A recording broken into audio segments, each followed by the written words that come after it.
बिस्मिल्लाहिर्रहमानिर्रहीम अस्सलामु अलैकुम। आज की वीडियो के अंदर असाइनमेंट नंबर 2 को देखेंगे। अच्छा, ये हमारे पास पहला क्वेश्चन है। इसमें बताया गया है कि least to most complexity find करनी है। हमने n दिया हुआ है, n ग्रेटर दैन j है, और ये वाले 5 फंक्शन दिए हुए हैं। इनमें से जो सबसे कम कॉम्प्लेक्स है पहले उसको हमने नॉमिनेट करना है। कॉम्प्लेक्सिटी को अंडरस्टैंड कर लें या उसके लेक्चर्स भी हैं उसको देख लीजिए। वैसे मैंने अभी इस लेक्चर पे काम नहीं किया हुआ। लेक्चर नंबर 2 पे कॉम्प्लेक्सिटी पे काम करवाया गया है, चैप्टर नंबर 2 जो है। कॉम्प्लेक्सिटी क्या चीज़ है देखें। अगर मैंने ये 2 लूप लिखे हैं, हमारे पास है A1 से 10 तक और दूसरा A1 से n तक। इस लूप को अगर देख के हम कहें कि ये लूप कितनी दफ़ा एग्जीक्यूट होगा, जी 10 टाइम होगा। 1 से लेके 10 टाइम है, ठीक है। और कितना टाइम लेगा, अगर 1 सेकंड सीपीयू ले रहा है तो 10 सेकंड ले लेगा। और इसको अगर देखें तो ये 1 से लेके n तक है, तो हम इसको एक्सप्लेन नहीं कर सकते। हम ये कहेंगे कि n पे डिपेंड करता है, इट डिपेंड ऑन n। अगर वैल्यू ऑफ n जो है वो 10 है तो 10 टाइम चल जाएगा। अगर वैल्यू ऑफ n जो है वो 1000 है तो ये 1000 टाइम एग्जीक्यूट होगा।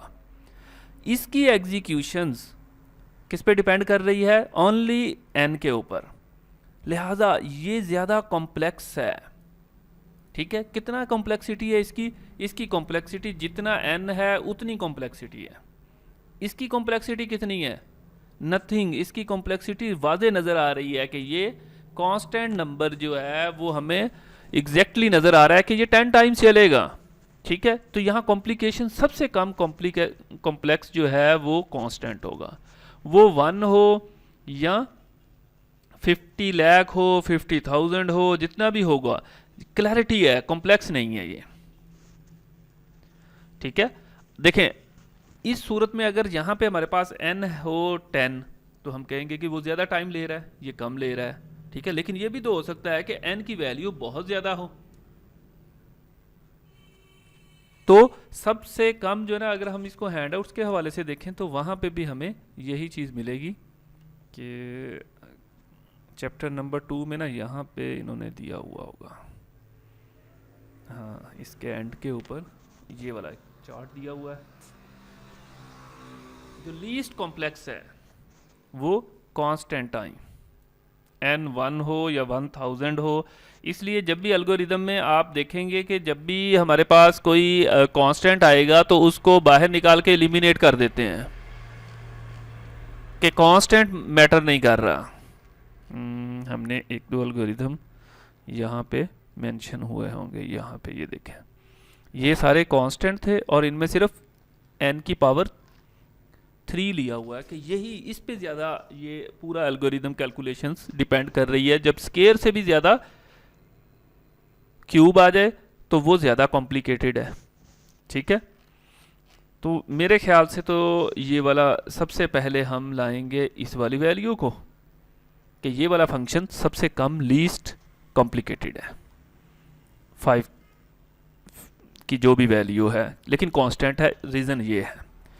अच्छा, अब उसके बाद हमारे पास हमने कहा कि ये जो हमारे पास है n, अगर हमने यहाँ पे n लगाया तो हमने कहा इसकी कॉम्प्लेक्सिटी n पे डिपेंड कर रही है। जो वैल्यू n की होगी वही इसकी कॉम्प्लेक्सिटी है। अच्छा, अब हमारे पास n नहीं है, n log n है, अकेला n नहीं है दूसरी वैल्यू। अच्छा, अगर अकेला log n होता डेफिनेटली n ज़्यादा कॉम्प्लिकेटेड होगा और log n जो है वो कम कॉम्प्लिकेटेड है, क्योंकि log n की वैल्यू अगर log n की जगह 1,00,000 हो तो वो उसका आंसर 2 आता है, 20 आएगा। मतलब log उस नंबर का log लेंगे वो कम ही आएगा उस नंबर से, n से, ठीक है। तो सेकंड नंबर पे जो चीज़ आती है ना, यहाँ पे अगर देखें हमारे पास हैंडआउट्स देख लेते हैं तो सेकंड नंबर पे आने वाली चीज़ log n होगी कि वो लेस कॉम्प्लिकेटेड है। थर्ड नंबर पे फिर अकेला n है। अब दोनों के कॉम्बिनेशन आ गया, लिहाजा कांस्टेंट के बाद हमारे पास ये वाली जो फंक्शन है ये वाला कम कॉम्प्लिकेटेड होगा। तो हम सेकंड नंबर पे इसको रख लें आप। अच्छा, अब हमारे पास रह गई बाकी चीज़ें। उसके अंदर 2 की पावर n है, 2 n की पावर n-1 है और j की पावर 2n-4 है। इसको इस तरह आपने कहना सेकंड नंबर पे ये वाली चीज़ आ गई। इनको हम कर देते हैं यहाँ से एलिमिनेट। अब हमारे पास रह गई हैं 3 चीज़ें, 3 फंक्शन हैं। इन फंक्शन को अंडरस्टैंड करते हैं कि इनमें कौन सा सबसे ज़्यादा कॉम्प्लिकेटेड आ रहा है।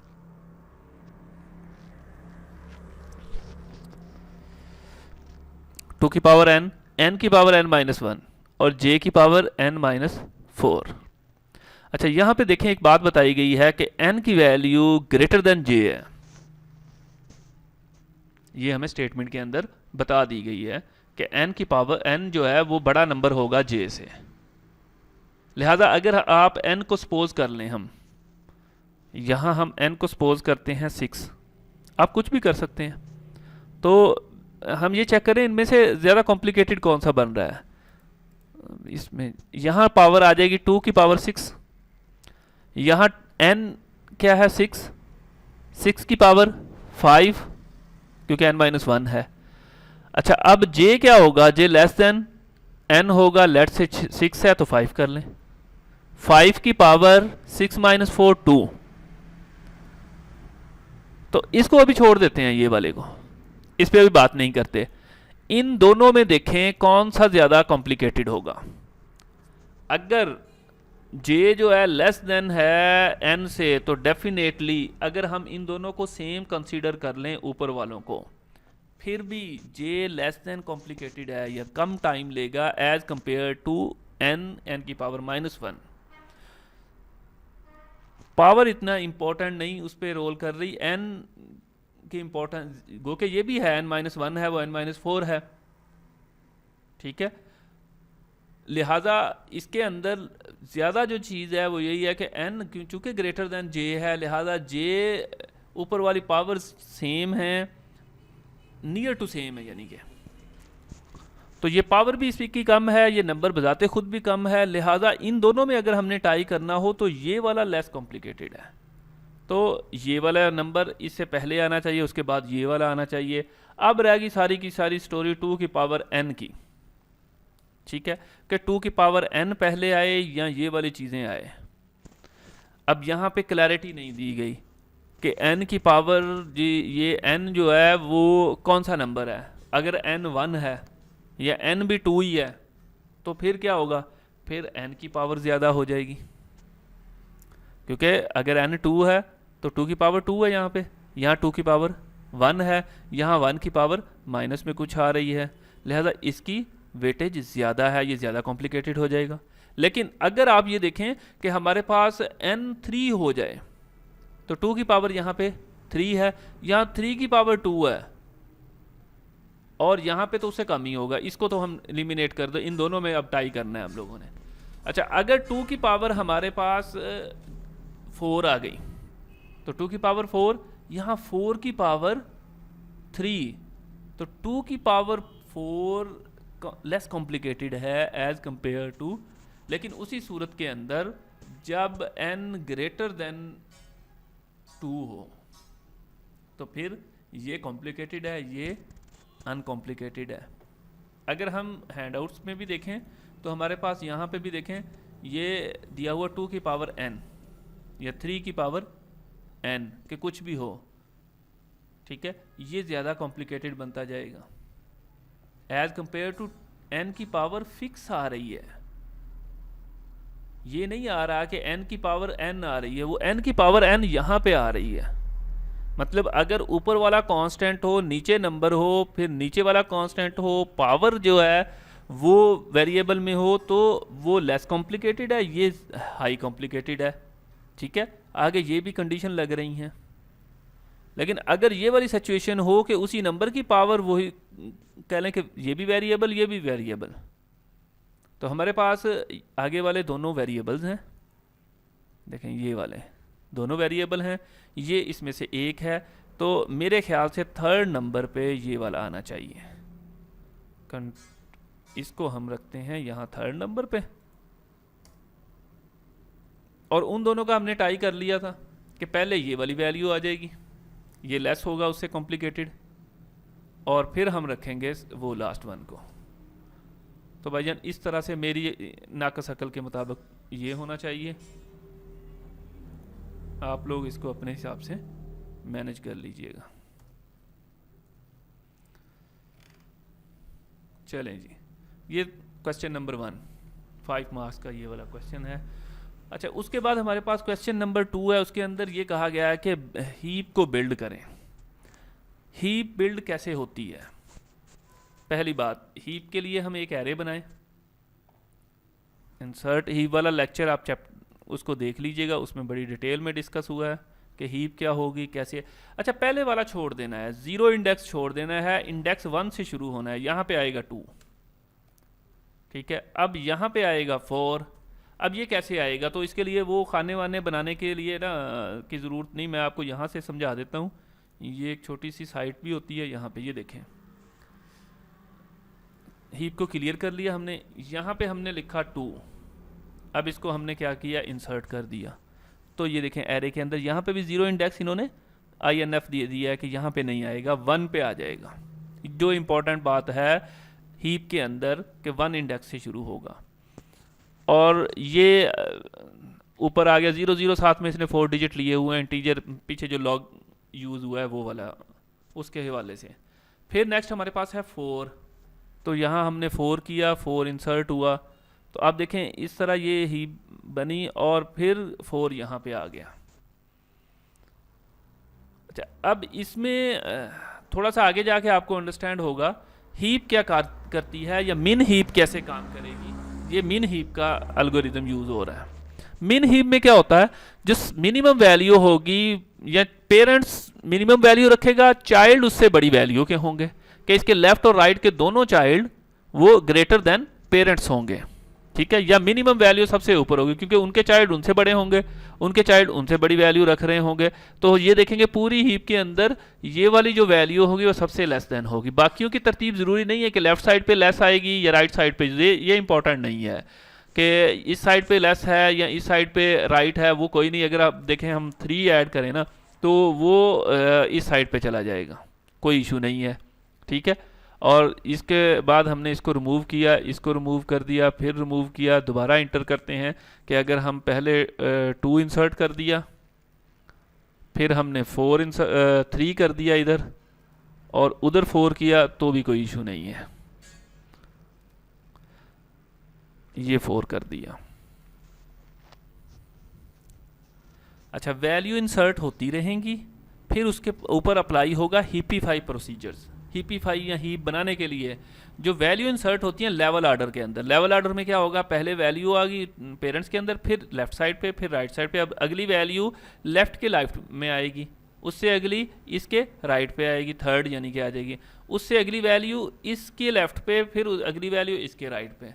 और जैसे वैल्यू इंसर्ट होगी वो अप्लाई होगा हीपीफाई प्रोसीजर, कि वो अपने पेरेंट्स से कंपेयर हो। अगर वो वैल्यू बड़ी है, नीचे पेरेंट्स बड़ी है, चाइल्ड लेस है, तो वो आप अपने आप को शफल कर लें, ठीक है।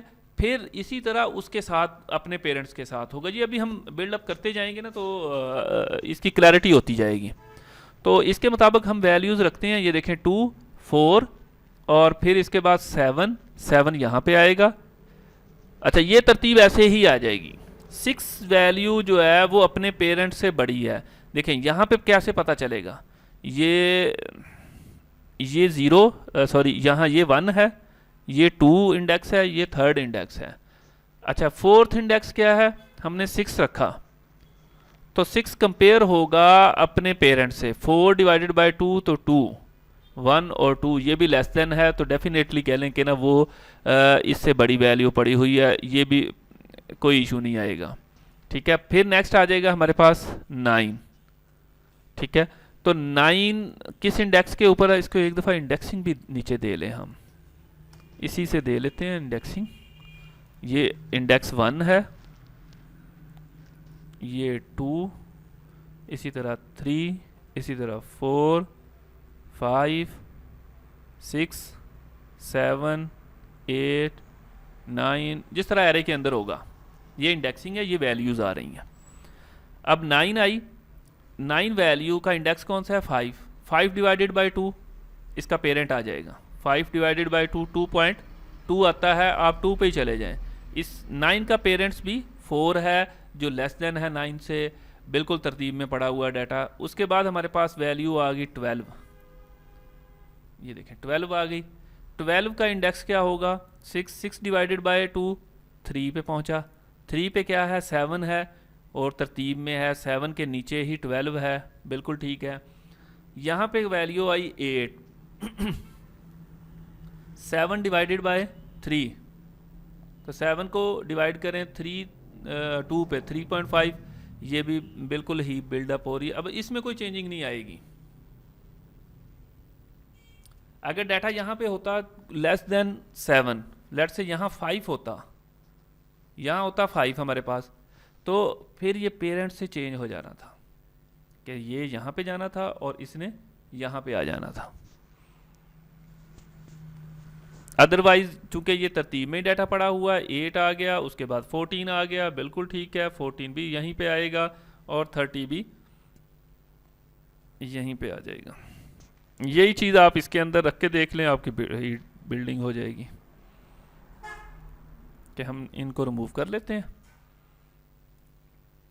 इसको भी रिमूव किया, इसको भी रिमूव किया। यहाँ हमारे पास आया 2, इंसर्ट कर दिया हमने। फिर हमारे पास क्या आया? 4, इंसर्ट कर दिया हमने। अच्छा, फिर उसके बाद हमारे पास क्या था? 7 6 9 12। 7 6 6, अब उसके बाद 9।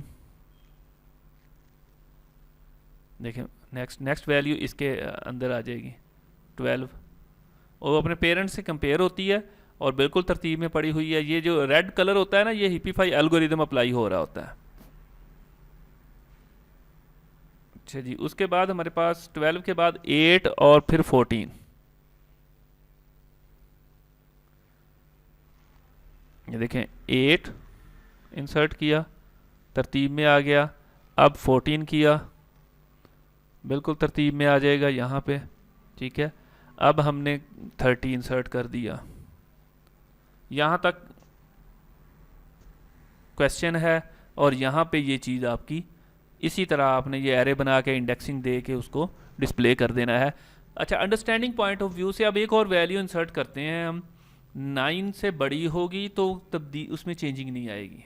लेस देन 9 करके देखें हम यहाँ पे, फॉर एग्जांपल हम यहाँ पे करके देखें 8, तो 8 इधर भी पड़ी हुई है, ठीक है।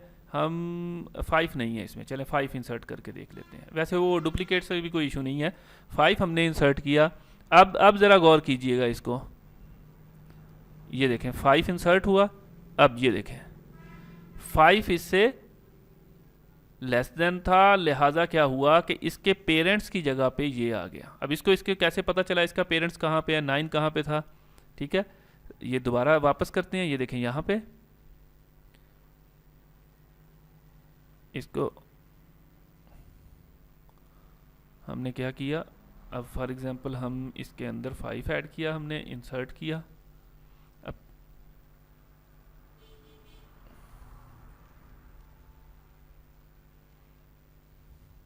यहाँ पे आ गया, ये देखिए ये इसके साथ कंपेयर हुआ। अच्छा, ये ऊपर भी कंपेयर होता है, वो फिर ऊपर कंपेयर होगा, मतलब पेरेंट्स सारे इसी तरह कंपेयर होते होते ऊपर तक जाएगा। लेट से अगर हम 1 इंसर्ट करते हैं, जो कि रेलिवेंट तो नहीं है हमारे क्वेश्चन के मुताबिक, बट अगर हम यहाँ 1 इंसर्ट करते हैं, आप ये देखें यहाँ कंपेयर हुआ 1 यहाँ पे आ गया, फिर इससे कंपेयर हुआ 1 इधर, फिर इससे कंपेयर हुआ 1 इधर। अब ये देखें ये मिन हीप बन गई है। तो आप इस तरह की शेप बना के उसमें शो कर दें, या ये टेबल बन जाए। यहाँ से भी डायरेक्ट वो इंसर्ट हुआ तो अपना पेरेंट कैसे ढूंढता है? 12 डिवाइडेड बाई 2, तो क्या आएगा वो 6 पे क्या पड़ा हुआ था? 4। ये देखें यहाँ पे आ गया था, पहले 1 यहाँ पे था, ठीक है। अगर स्किप बैक कर लें आप, इसमें चलें 1 इंसर्ट करके देखें, तो ये देखें यहाँ पे हो जाएगा, ये चेंज हुआ, ये उसके पेरेंट्स के साथ, उसके पेरेंट्स के साथ। बस ये 301 के अंदर उसमें बड़ी डिटेल में हीप के बारे में बात हुई है। इस चैप्टर के अंदर हीप सॉर्ट के बारे में ज़्यादा बात हुई है। तो नेक्स्ट क्वेश्चन हमारा हीप सॉर्ट के बारे में, कि हीप सॉर्ट कैसे काम करेगा। जी पहले ये वाली हीप बना लें, फिर उसके सारे स्टेप परफॉर्म करने हैं। सारे स्टेप कैसे परफॉर्म होंगे वो हमारा ये लेक्चर भी इसके अंदर है, उसमें सारी क्लैरिटी बताई गई है। आपने भी वैसे ही बना लेना है। ये हीप आ गया, हीप बिल्ड कैसे हो रही है। अब यहाँ पे हीप बिल्डिंग का प्रोसेस है। अब मिन हीप का काम हो रहा है। यहाँ पे चूंकि मैक्स वाला काम था इसलिए बड़ी वैल्यू ऊपर थी, उठा के यहाँ पे रख दी और इसके साथ फिर चेंज होगी। हम मिन वैल्यू है तो हमारी वैल्यू यहाँ पे आ जाएगी। देखिए मैक्स हीप हमें कैसे पता चला ये मैक्स हीप है। 87 लेस देन 57 87 से छोटा है, 44 87 से छोटा है और 57 के नीचे 12 है। तो पेरेंट्स की वैल्यू बड़ी है, चाइल्ड की लेस हो तो उसे मैक्स कहते हैं हीप को। अगर पेरेंट्स की वैल्यू लेस देन हो और चाइल्ड की वैल्यू बड़ी हो, उसके चाइल्ड की उससे बड़ी होगी तो उसे मिन हीप कहते हैं। हमारे केस के अंदर मिन हीप बनी हुई है, यहाँ मैक्स हीप बनी हुई है। अब इस केस के अंदर क्या था कि वैल्यू ये वाली उठा के लास्ट पे रख ली थी और फिर एक स्टेप पीछे चले गए थे। हमारे पास मिन हीप है, हम वहाँ से वैल्यू उठाएंगे तो यहाँ पे चले जाएंगे और ये वाली वैल्यू, अब 1 वाली वैल्यू यहाँ पे आ गई और ये वाली वैल्यू उधर चलेगी। ये इसके साथ लास्ट वाले के साथ चेंज हो जाएगा। या एक एक वैल्यू हम उठाते रहेंगे, दूसरे एरे में शो कर दें। एक्चुअली हमने वैल्यू शो करनी है और उसके लिए वही फिर हम इसको देख लेते हैं। यहाँ तक अगर हम देखें हमारे पास 2 4 7 6 9 12 8 14 और 30 ये हमारा। तो जैसे ही हमने ये वाली वैल्यू उठानी है, रिमूव करवा लें या इसमें से उठा के अपने एक एरे बनाएं, उसके अंदर 2 उठा लिया, 2 यहाँ सबसे मिनिमम वैल्यू, इसमें कुछ चेक करने की ज़रूरत नहीं होती। मिन हीप का प्रोसीजर ही ऐसा है, या हीप का काम ही ये है कि सबसे मिनिमम वैल्यू उसकी पहले इंडेक्स पे पड़ी होगी। ठीक है, तो हम जब इसको रिमूव कर लेंगे तो इस जगह पे कौन सी वैल्यू आएगी, इस जगह पे वैल्यू आएगी जो इनमें से सबसे मिनिमम है। यहाँ से कोई उठा के रख के फिर प्रोसीजर अप्लाई कर लें, या यहाँ पे क्या होगा, इन दोनों में कंपैरिजन होगा, जो इन दोनों में मिनिमम होगी वो ऊपर आ जाएगी। अब 4 मिनिमम थी, 4 ऊपर आएगी यहाँ पे। ठीक है, अगर डाटे में देखें तो 4 ही सबसे मिनिमम है। जब फिर 4 का खाना खाली हो जाएगा तो यहाँ पे वो कंपैरिजन करेगा 6 और 9 के अंदर कौन सी मिनिमम है, 6 है तो यहाँ पे 6 आ जाएगी। ये वाला खाना खाली हो गया तो 14 यहाँ पे आ जाएगी और ये एम्प्टी रह जाएगा। अभी करके देख देते हैं रिमूव स्मॉलेस्ट। ये रिमूव किया, ये देखें ये वाले काम हुए, ये इन दोनों में चेक हुआ, ये हुआ और ये वाला काम हो गया। दोबारा कर देते हैं एक दफ़ा स्टेप को हम।